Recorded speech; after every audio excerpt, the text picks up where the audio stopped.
Hey, it's NPR's Book of the Day. I'm Andrew Limbong. There's a moment that happens on the playground pretty often where you're talking to a fellow parent and one of your kids starts to do something not dangerous per se, but is on the way towards dangerous. And then you have to table your discussion and have a quick side chat about, should we stop this? I don't know. It's good for them to explore. But they might get hurt. Oh, but if I step in, they might never become a confident adult, that sort of thing. That balance of parenting is what author Honor Jones is exploring in her new novel, Sleep. Up ahead, she talks to NPR's Mary Louise Kelly about writing a book full of second-guessing and lowering expectations. That's coming up.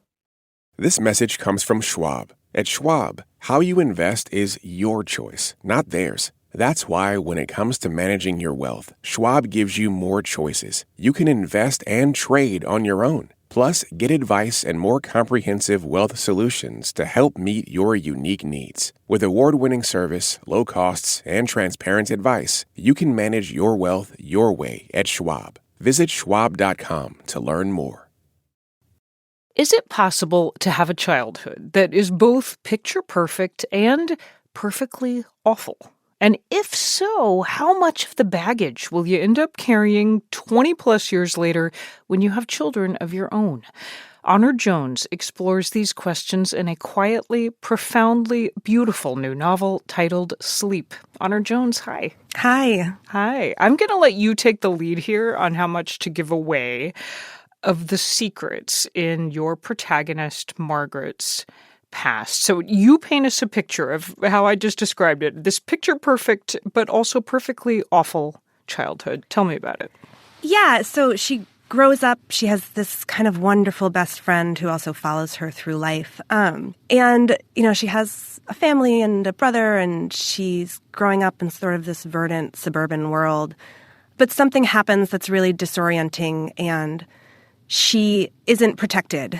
So she sort of has to grow up protecting herself, and she's very watchful and perceptive as a child, but I think becomes more so for practical reasons. So she turns into, as a mother, someone very concerned with the question of how you raise children to be safe without raising them to be afraid, and what the right level of vigilance is, which is, I think, something that all parents worry about. Yeah. All right, you said something happened and she is not protected. So I have to ask you about, to me, the other central character in this novel, which is the mother, Elizabeth. Mm-hmm. Describe Elizabeth. Well, she's incredibly charismatic. She sort of does have this magic about her, and her daughter, never stops being obsessed with her. I mean, she's larger than life. She's also very domineering, and she's mean. Just to state it plainly, she's really mean. She's cruel. You're right. It's so funny that I didn't lead with that. She can be really cruel, and she has these expectations of the way that she wants everyone around her to be. Yeah. To what extent does that inform how Margaret raises her own daughters, the granddaughters in this family? Yeah, well, I think a lot of this, she has her mother in the back of her head, I think as all of us do when, the kid wants candy and you're like, yes or no, what would my own mother do? How can I do the opposite of that thing? And then you make the wrong decision, So she's growing, she's raising children in the city, and she's divorced, and, it's not the picture perfect life, but it is really fun in a lot of ways. And there's an openness and freedom to it, but she's always second guessing herself. Oh.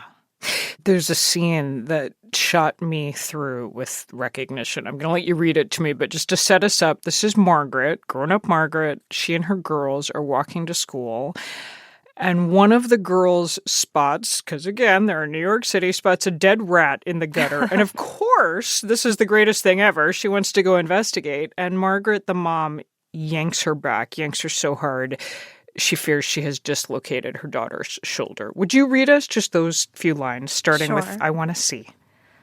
I want to see, Joe said again, and tried to twist away, but Margaret held onto her hand. And for a moment they both pulled in opposite directions, until Joe cried out and clutched her arm. Oh, God, she dislocated her elbow again. No, how could she let this? What kind of mother?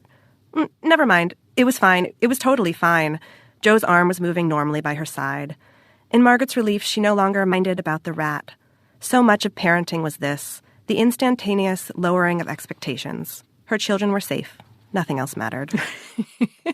I know that feeling so well. The instantaneous lowering of expectations. It's exactly what parenting is.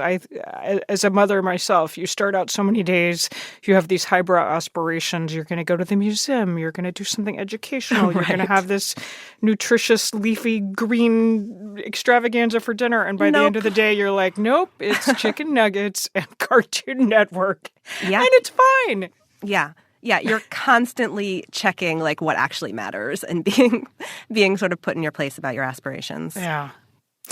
So your writing, I called your novel beautiful, and it is. The writing is very spare, even when, maybe especially when you are describing vast, overwhelming emotion. Mm. Do you start Honor Jones with a more flowery sentence and prune it back, or how does it work?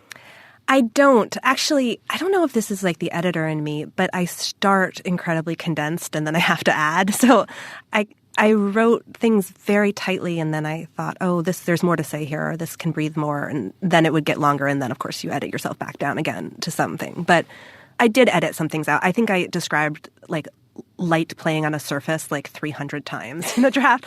And I did have to go through and search for the word light and then take a bunch out. Be like, enough. It has refracted, reflected, shimmered, and we're moving. It's done all I can do. Honor Jones, talking about her debut novel, Sleep. Honor Jones, thank you so much. Thank you. And just a reminder that signing up for Book of the Day Plus is a great way to support NPR's book coverage and public media. And you'll get to listen to every episode sponsor-free. So please, go find out more at plus.npr.org/Book of the Day.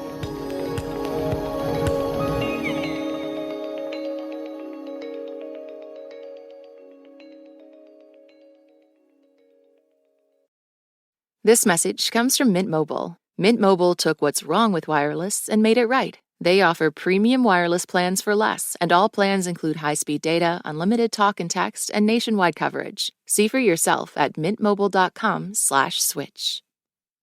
Support for NPR and the following message come from IXL Learning. IXL Learning uses advanced algorithms to give the right help to each kid no matter the age or personality. Get an exclusive 20% off IXL membership when you sign up today at IXL.com/NPR. This message comes from Bombas. Socks, underwear, and T-shirts are the top 3 requested clothing items by people experiencing homelessness. Bombas makes all 3 and donates 1 item for every item purchased. Go to bombas.com/NPR and use code NPR for 20% off.